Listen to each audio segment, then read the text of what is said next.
I mean, there's so much more here. I don't even know what to think. The president reflected on Napoleon Bonaparte, who came up during the president's discussions with his French counterpart. President Trump told the Times, quote, "Well, Napoleon finished a little bad, but I asked that.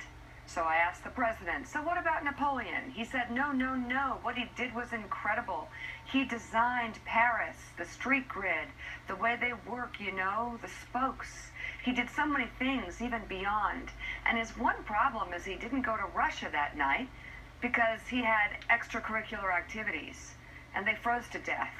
How many times has Russia been saved by the weather? Same thing happened to Hitler. Not for that reason, though. Hitler wanted to consolidate.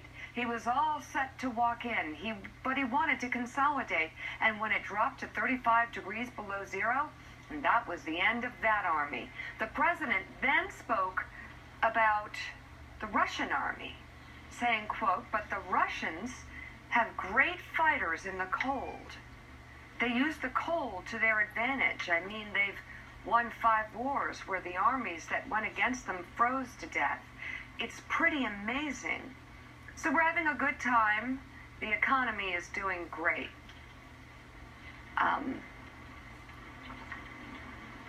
Wow. I really don't know where to start there, Mika.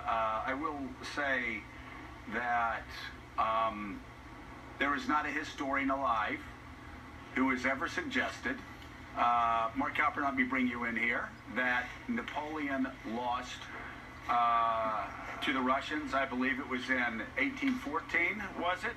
Because he had extracurricular activities one night, and they lost. Nor has anybody ever suggested that Stalin was able to defeat Hitler's armies because it dropped to 35 degrees below zero one night. Just a little footnote here, history fans. The Battle of Stalingrad itself lasted 6 months. That reading of the history, Mark Halpern, is every bit as fascinating as his suggestion that Andrew Jackson was angry with the development of the Civil War when Jackson, of course, was dead long before the Civil War began.